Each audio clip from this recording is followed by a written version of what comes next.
A cricket stadium roars as Team A finishes batting, the scoreboard ablaze with the daunting target of 180 runs.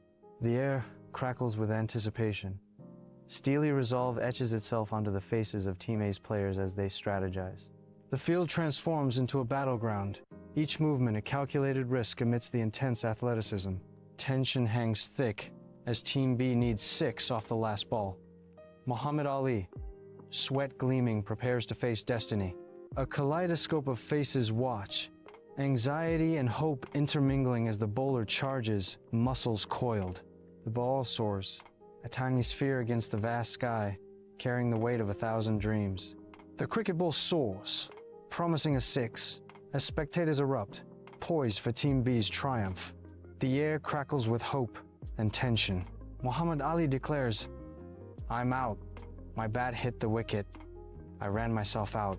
Team A admits cheating, moved by Ali's integrity. Character triumphs over winning,